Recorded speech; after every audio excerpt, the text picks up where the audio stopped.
Humility that pays. Riches, honor, and life under real pressure. When pressure demands proof, humility tells the truth. There is a particular kind of strain that hits leaders who love Jesus and still carry payroll, client expectations, and team emotions. You can believe the right things and still feel the pull to prove you belong in the role. It shows up fast. Your voice sharpens.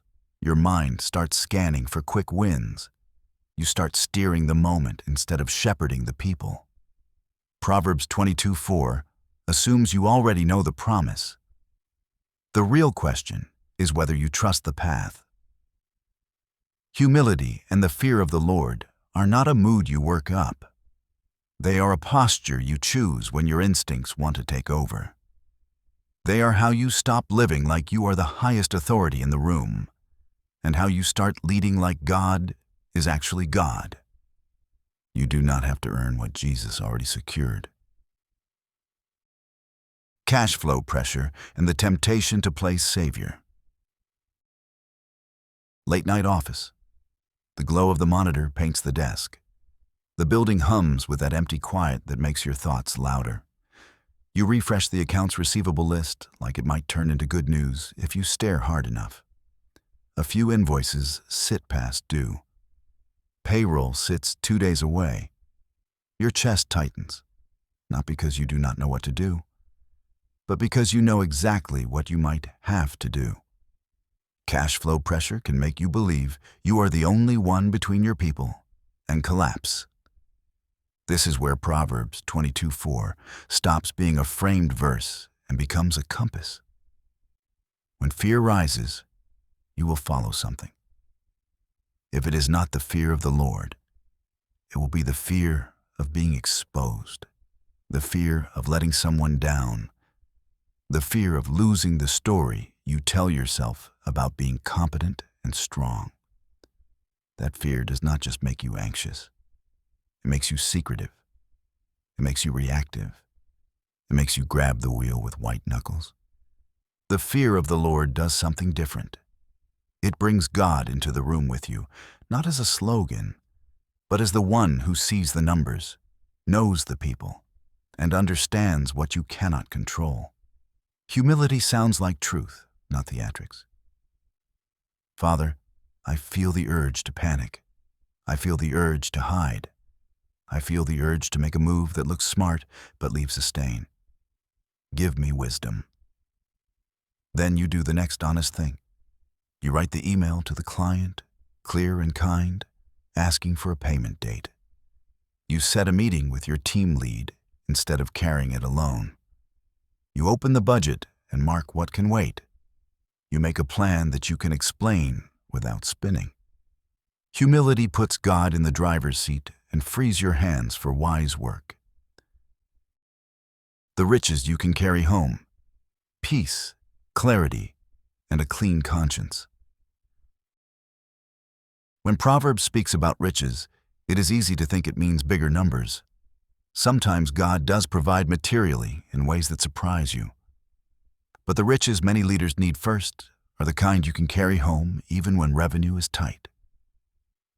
A steady mind, a clear conscience, the ability to look your spouse in the eye and say, "I told the truth today." The ability to sleep without replaying the day like a courtroom transcript. That is where Paul's prayer becomes deeply practical for leaders. He is not only asking for more ideas, he is asking for inner sight, the eyes of your hearts enlightened. Ephesians 1:18, ESV. Leaders often suffer from tunnel vision under strain. You see the threat, the deadline, the gap, and everything else fades. Enlightened eyes widen the view. They remind you of hope, of belonging, of the kind of inheritance that cannot be invoiced or repossessed. They remind you that God's power toward those who believe is not a concept. It is a real supply when you are out of your own. Here is a lived next step. When you feel your mind spiraling, do not power through it. Stop. Put both feet on the floor. Take one slow breath. Name what you are afraid of in a single sentence. Then ask God for one wise action you can take in the next 30 minutes, not 10 actions. 1. Honor without applause.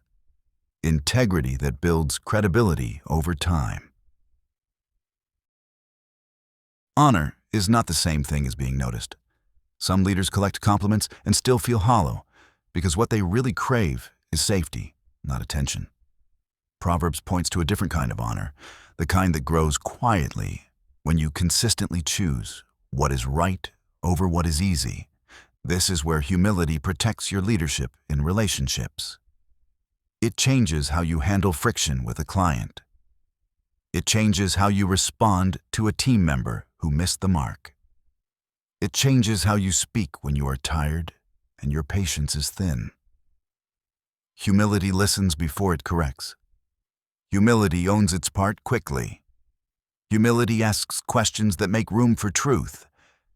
And that kind of leadership builds trust that no marketing message can manufacture. A concrete practice for today. Choose one place where you tend to defend yourself. In that moment, do not explain first. Ask first. Help me understand what you saw. Let the other person finish. Then respond with clarity, not heat. Over time, that is how honor forms. It is credibility you do not have to chase because it follows integrity like a shadow. Where faith meets work. Putting God in the driver's seat and doing wise work. If your faith stays separate from your work, pressure will always win the steering contest. Because pressure lives in the details. It lives in pricing conversations, scope creep, missed deadlines, hiring tension, and the decision fatigue that makes you reach for shortcuts. You do not need a new inspirational line. You need a new operating posture. This is why the fear of the Lord belongs in the middle of your calendar, not just in the quiet moments. It changes how you navigate. You check your bearings before you make promises. You refuse to chase every shiny opportunity that pulls you off course. You do not confuse urgency with guidance. You keep returning to what is true. God cares about how you build, not just what you build. He cares about how you treat people when money gets tight. He cares about the words you use when you feel cornered. Try this the next time you feel rushed into a decision. Ask, what would I choose if I trusted God to handle what I cannot? Then, make the choice that aligns with that answer. A simple humility rhythm for leaders who want a life that holds together. Start your day by taking a reading before you start moving. Navigation works when you know where you are and where you are going. Before the first email, give God an honest sentence. I need your wisdom today. Then give yourself one boundary that protects humility. Like refusing to respond to hard messages until you have taken a breath and asked God for restraint.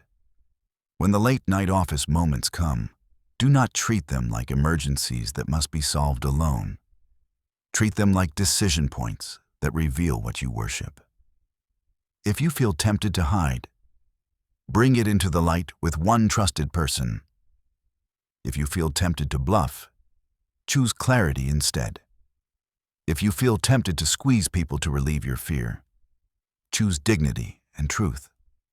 Make the phone call. Set the meeting. Send the straightforward message. Take the next wise step you can explain without regret. Where are you still gripping the wheel because you are afraid God will not come through?